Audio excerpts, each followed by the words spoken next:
All right, thank you, Honor. I love that humor. Just raise your little hand. That's great. Thank you. And welcome, everybody, and thank you for hanging in there with us as we complete this program. It's hard to believe that it's been going since July. So you're on the downhill stretch now to pull in this Capstone project, and we just wanted to give you a few more details about the project and basically what's to be expected. This is your time to tell your story. I mean, there's a multifaceted reason for doing this evaluation and this project in this way. It's to help you as a leader. It's to help the program, to advance the program. It's also to provide documentation to the Kellogg Foundation, who has invested a lot of resources into the program. So I just want to go through some of the things that are being requested from this evaluation component of the program in the pilot, and just know that you're going down in history. And we are excited to be part of it because this is the very first formal evaluation that will be done for this program, and it will be built on every year from this point on. We are starting a new cohort with the NASB Pre-K Academy next month in April with Michigan, and then we have other states that also are on list to follow in your footsteps. So what you're going to provide for us during this evaluation study will be extremely helpful. Just keep in mind for this study that we have very thick skins. We know in all types of evaluation, we can learn from all components, the good, the bad, the not so good. So we want you to be very candid in your responses and what your journey has been like as a leader in leading a pre-K through 3 program. And basically, that's what this Capstone project is doing. We just want you to share what your leadership and what your school or your program was like before entering the Pre-K Academy, during the Pre-K Academy, and then, of course, as you started implementing your Capstone project. That's basically what we want to know. It's about your journey through course 101 and 201 as you continue this. We wanted to give it to you early on rather than right at the end, just so you could kind of be thinking about it, thinking about what it was like when you started back in July, to help you to kind of form your thoughts for what's ahead. But just keep in mind that the whole goal for this is, to help improve leadership, not only your leadership skills, but other leaders across, the nation and internationally. Throw that in there. So when we think about this and when we go through this, think about it from that perspective. Not only, what I'm feeling as a leader, but from the perspective of, all of the stakeholders that have been involved in the journey with you. It's our hope that through going through this Capstone project that, this is allowing you an opportunity to basically flesh out your thoughts. You may think, oh, my goodness, Anna, can you scroll down to the written project so they can see? I want to start with the written project, and then I'll come back to the PowerPoint. Under the written project, you're going to see, when you see that, it's like, oh, my goodness, look at all of that they're asking us for. But just so you know, that's not 12 different paragraphs. And this does not have to be, while we do want you to be very explicit in your explanations, that's very helpful to us, we just want you to reflect on where you've been and what you've done. If you look at those first 3 bullets that are there, like, your name, your school's name, your city and your state, the number of children that you served or that have benefited, that's talking about, your whole school or your program. You think about the number of adults that are engaged, meaning all the educators, the families that have been in on the process and the journey with you. That's not 3 separate paragraphs. You might, encapsulate all that into 1 paragraph. And again, we're not holding you to this, that this is exactly what you have to do. We're giving you the creativity to step out there and this is your project, but we do need this information for evaluative purposes. So, the problem of practice, that goes back to even your template that you've already submitted to your advisor where you identified that problem of practice. And then the key factors of the pathways. What are those activities? Once you identified that problem, what did you put in place? Your implementation, those things that you started implementing, those activities, were those goals achieved? Or did you have to revise? Did you have to step back and say, oh, okay, what I thought I needed to do here, I really need to go back and do this first. How were your outcomes for your implementation goals? How were those planned? Were they carried out just as you thought? Or did you maybe have to take some sidetracks? Did you have to go back and revamp and do something differently? That's entirely fine and welcome if you had to do that. It may be that you didn't. The course that you went on, it went exactly as planned, and that's okay, but we just need to know one way or another. The bullet that's there about your participation in the academy, has it, made improvements in the lives of, do you see vulnerable children? And then how many children have been impacted? What we're needing there is, because I know when we look back up, if you look at on the second bullet, it says the number of children served. That's more like your whole population. The bullet down about the vulnerable children, that's more of your children, your at-risk students. Those populations that are there that you've identified, in the program. When you start talking about, and Onward and I were talking about this today, and talking about the difference in these. When you look at, your vulnerable children, you look at your children in your pre-K program, which you may be in a school that's totally pre-K. But let's say that you are in a school that's, pre-K 3, pre-K 2, pre-K 6. It could be that you utilize some of your second graders or fourth graders or whatever to go down and work with those pre-K students on their colors or on their numbers or reading to them or whatever. I mean, I'm not putting words in your mouth there, but it goes beyond the expense, and that's what we're talking about there, about, those vulnerable children, the difference in the number of those and the percentage of those, whichever you choose to report in percentages or numbers, it matters not. But, how did you determine that? What were those concrete measures that were in place? Do you identify those at-risk students by, free and reduced lunch? How do you go about identifying them? Do you identify them by assessment measures that are there that are in place that you use in your pre-K program? What kind of things are there that let you know that some students are at risk, that you need that extra help there with them? So that's what we mean when we're talking about vulnerable children that are there. The bullet that says, to what extent, or ways have you as a pre-K principal or program director and or your colleagues within your sphere of influence, how has its leadership changed? That whole paragraph, which is very, very long there, is basically about the culture. Now, again, you don't have to answer every single one of those questions. You may choose to do that, and that's perfectly fine. But what we're getting at there and what we need for the evaluation is basically, how has your early childhood culture changed and been improved?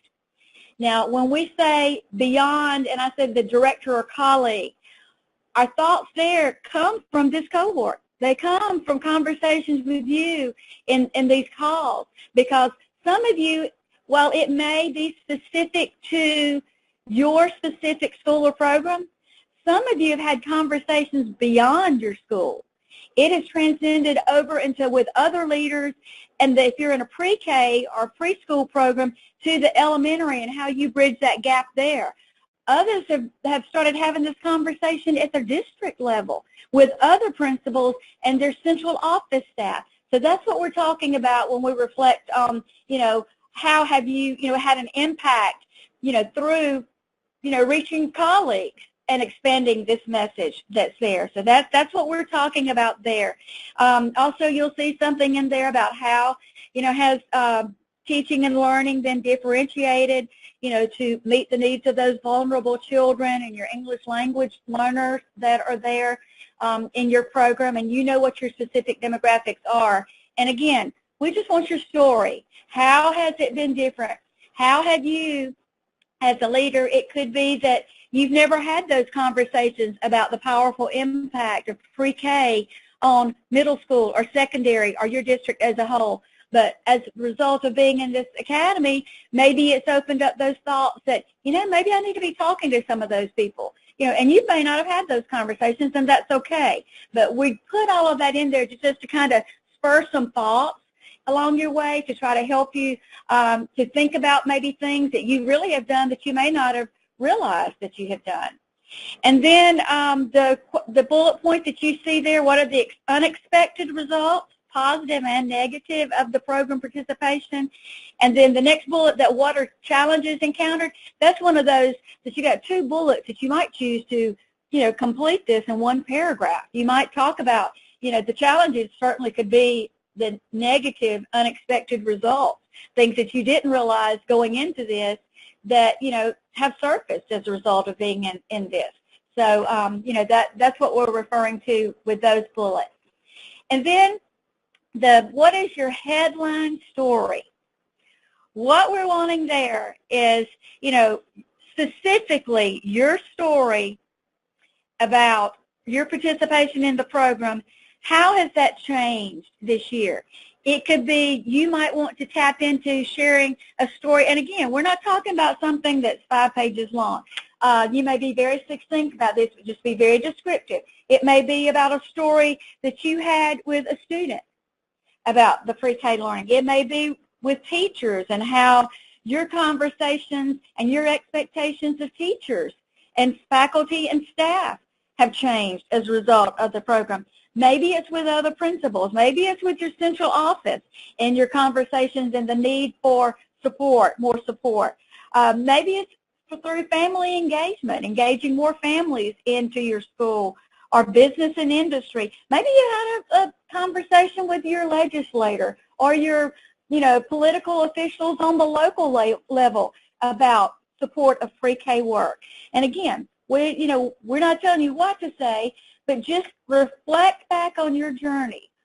What kind of story do I have to tell about how my pre-K program is better now than it was in July?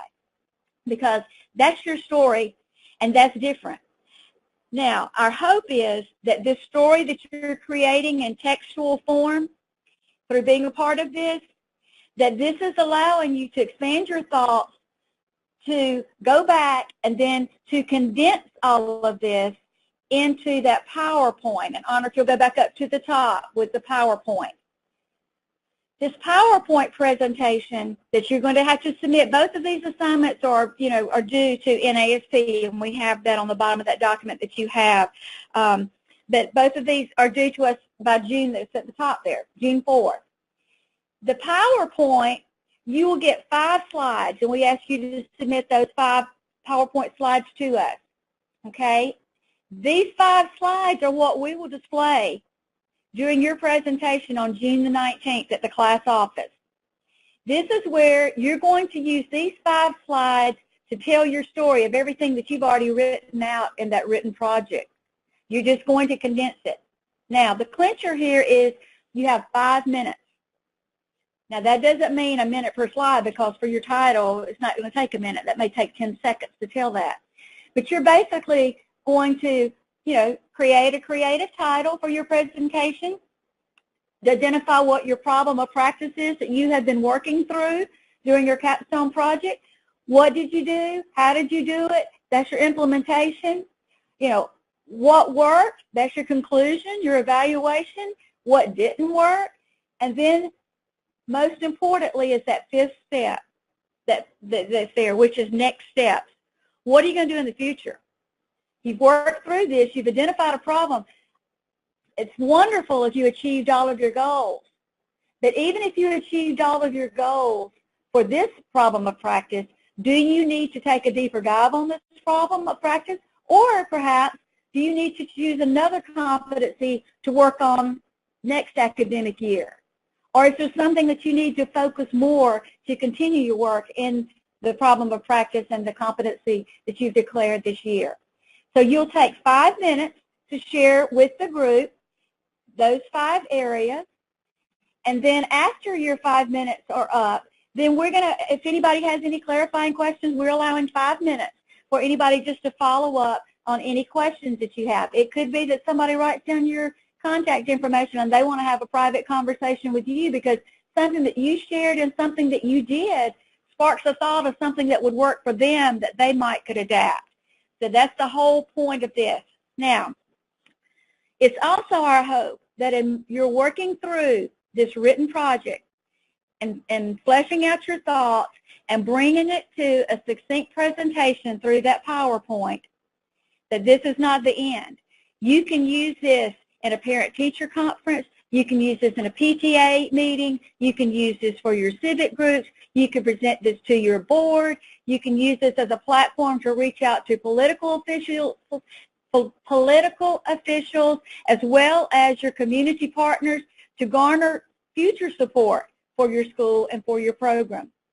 So while it seems like a lot, it is, but we want you to, and again, we're not putting a mandate. So, you know, somebody says, oh, well, what is that written project supposed to be? Is it supposed to be 1 page or is it supposed to be 5? You know, that's up to you. We just ask, you know, that you tell us your story in the most succinct way that you have. Now, we're not asking, you know, for 10 or 20 pages. That's, you know, we're looking for concise information because from this work, you know, this not only will be reviewed by an internal review team at NASP, but we have selected an external evaluator for this program as well. Now, just so you know, your name or your school or your district, none of that information will be disclosed publicly without your approval.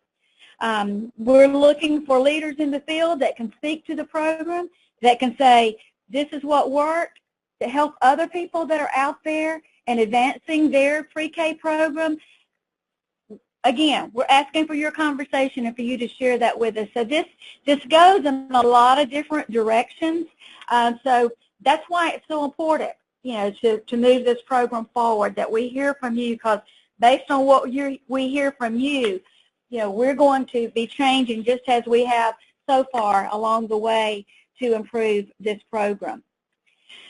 So I think that's pretty much, in a nutshell, that was quick. Don't forget, I hope you got it on your calendar. This was given to you back in July about the June 19th Capstone presentation that will be at the class office from 9 until 4. And again, you see there that it's a 5-minute verbal presentation, and then any clarifying questions that anybody might have, we'll follow up with that. So I'll turn it over to you. Honor's going to show you where on the platform to place this information. Okay, everyone. So we've given you a lot of information. As I'm showing you where to post it on the LMS system, feel free to ask questions. You know, either raise your hand again, or if you have questions you'd like to type in. I see Camille says, hello, everyone, in the question box. But if you have anything, go ahead and do that. But in the meantime, I did want to, most of you are aware of the LMS system and how it works, but again, I just want to reiterate, when you go into the Course 201, was there a question? When you go into Course 201, under the Assignments tab, here's the Discussion tab and here's the Assignments tab. When you click that Assignments tab open, it's a green tab at the top of the page you see. You will see Capstone Project Instructions. Then where it says Submit, when you click on that, it will ask you to choose a file to submit. So when you do your written project, that's just a Word file, you save it to your desktop, and then you upload it through here. And you can do the same thing with your PowerPoint presentation. So that's how you submit it. Now, if you've already submitted your worksheet, you would actually see it listed here, and you could go back in and revise it or upload something else. So this is the place to do it. For all the discussion threads that you're doing, for all your other assignments, they're under the discussion thread. So, and that's where those are. So are there any questions? Can we take questions now? Yes, the Capstone project that we are uploading, that we're submitting under the project instructions, that's the same one that we just turned in December, right? Yes, if only you would submit something new. Chelsea, it was a template, what you did in December, to kind of get you thinking along the Capstone project.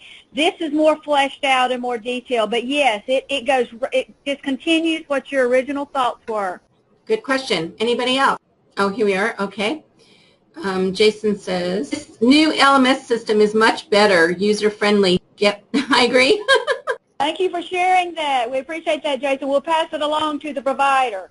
Things like that are important for us to know. Anyone else? Camille says, we're having difficulty using the Capstone project template as a working document. Is anyone else having trouble uploading or modifying the document? If you could be a little bit more explicit, Camille, as far as working with it. Back in December, we had sent you out a fillable form. Susan says, yes, I added all the needed information. I'm assuming that's the template. It's the Capstone project template. Actually, Camille, I will be happy to unmute you. Or yeah, do you want to just describe a little bit more of the issue, Camille? Okay, I believe a couple of my ladies are having difficulty once they have put their information into the Capstone template, then going back and trying to modify that information and resubmitting it. So we're working outside that template as a working document, but you know, we're not able to go in and modify it on that particular template. I know that Sandra, Kathy, if y'all could speak to that, and maybe you could be a little more specific. Kathy Tice or Sandra Williams, if you could unmute them, I know that they could probably explain this better than I can. Yes, I did have trouble. I could not edit the document that I had previously submitted. It didn't allow me to do that. So did you save it to your desktop and then upload it, or you must have done that? Yes, ma'am. And were I you did. trying to make the modifications from your desktop version, or were you doing it after you tried to download it from here? Well, I probably did the revisions on my desktop. Was trying to delete that one and upload. So, will it allow me to do that if I go into that document again? It should. I can go back in and make sure. Has anyone else been able to do that? Let's see. Sandra says, I've not been able to edit the document either, so I saved it and made the corrections and then sent it. So if you were able to save it and make the corrections, you should be able to upload the corrected copy via this vehicle, because here you just choose where the file is on your desktop. I will try it again. I tried to do that earlier, but I will try to do it again. The other thing that you could do would be to go ahead and let's see, let me close this and click download an empty handout like I did here, and then just copy the new information into it and then submit it here. Okay. But all right. if you can, if you're able to make a correction and then save it, then you should be able to submit it via this vehicle, because this just chooses any file on your computer. Okay, thank you. But I will be Kathy, happy to work one-on-one. Give Honor a call. Yes, I was just going to say, you know, give me a call, and I'll be happy to work with you one-on-one on that. Okay? I'm always okay. here. Write down my phone number. It's 703-518-6256, and just, you know, give me a call or shoot me an email, whatever works with you. I'll be happy to help with you on that. Also, thank you. I had understood today is our deadline for lesson 3. I don't know if anybody's having any issues with uploading discussion threads for assignments. If you are, feel free to call me. I'll be happy to give you screenshots or whatever issues you might have. I'll be happy to help you with any kind of technical issue. Okay, and then let's see, Jan says, I have had difficulty with my competency blended learning environment as my capstone project. Do I have flexibility because my goals have gone in another direction? Jan, I'm going to unmute you so you can talk to us. Well, I meant to say I am having. I retyped the word am, but anyway, I'm just having difficulty with the blended learning environment as my competency. I didn't want to change groups, the last time I was in Montgomery, but that competency is not really helping me with doing things that I'm authentically doing. That's not where I'm at, because I'm the pre-K director, and just as a matter of fact, today I worked with Coffee County. We're looking at, a continuum with Miss Tice. She's on the webinar with us, but she's our principal at Moody Elementary. But I'm just having some difficulty with this because it's kind of trapping me in, and that's not really, my pre-K, the blended with a 4-year-old, blended learning is not really something that I feel like I can really do a whole presentation on. Mm-hmm. Gail, do you have any thoughts? Jan, I do. Jan, I would encourage you to speak with your advisor about your concern, and also we'll be glad to have a one-on-one conversation with you about that. Well, I will. Is Tammy on here today? She should be. Tammy? Yep. Here, let me unmute you. There you go. Hi, Tammy. Yes. Hey there. Yes. Jan She knows that I've had that conversation before. I'm not feeling it. I'm just not. I've got a lot of things written down, but it's just not authentic. It's not really what is, like what I heard you just saying, that it should be something that I would be able to use again, and I would like to have something that I can present to the board. That's going to be something more in the community. I need to do something that's going to be useful. Right, absolutely. Jan, can I ask you to do this? Would you give me a call tomorrow and let's talk about this? I'll be going to Montgomery, but I'll try to make a phone call while I'm in Montgomery. Okay. But I'm coming that or Wednesday. Yeah, either one. And if you can just shoot me an email and tell me what time, I'll try to make myself available during that time to have a conversation. Gail. That's Gail. That's Gail. Okay, Gail, what's your email? Phone number? Okay, my phone number is 703-518-6266. All right, I will. I'm just, I just want it to be real, and I don't want it, I'm lost as a goose. And we want it to be, yes. We want it to be. Learning I could go all day with, but it's all it has money attached to it. Right. Right. And so we have no money, so I don't know. I can't do much with zero, so I don't know. Well, maybe if you can work through one of the competencies, that'll be your next competency when you generate that interest, and there'll be more money, maybe. That's right. That's right. That's right. We've done a lot of things with technology. That's not to say, but it doesn't really have to do with blended learning as far as a capstone project that I'm involved in. And there's so many good things that have happened out of this.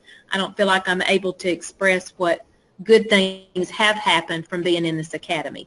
That's not one of them right now. Okay. I would definitely be interested in that conversation. Okay. And hey, this is a pilot. This is what it's all about. It's just that we aren't encouraged to put our little 4-year-olds on a lot of technology. Yeah. They're not. They want them hands-on, talking, working with each other and doing a lot of things like that. They're not encouraging that. Yeah. I have 12 classes that I go in and out of, and that's, we talk about our budget, and that is not ever the number one thing, is to put technology in their hand. Yeah. Yeah. Yeah. I would spend a day with Coffee County today, and that was not ever brought up, technology. Yeah. Right. And other it's districts and other schools that are in other situations, that may be a focus for them, and we certainly understand that. Oh yeah, but it's just not. It's not with me, and it's not with our seniors here. Okay. Well, just give me a call. We'll see how we can help. All right. Thank you. Anybody else? Anybody? No. Okay. Not seeing anybody else. Anybody? Let me go through the list. Anybody else with raised hands? This has been a good interactive discussion. I don't see anybody else. Nope. doesn't look like we have any others. Gail? Okay, well, if anybody in hindsight after this is over and you start thinking about it and you start moving through the process of trying to capture your thoughts, please do not feel, don't hesitate at all about reaching out to us. That's what we're here for. We want to help you through this process, and we want you to be successful, because when you're successful, then your teachers and your students are going to be successful, and that's what we're all about, is helping kids. So feel free to reach out to us anytime that we can help, and we are excited about hearing about what your programs are and how you got there and what you did and what worked and even what didn't work to help your students. So in the process, if we can help, just let us know. We're an email or a phone call away. Thank you, everybody, for joining us.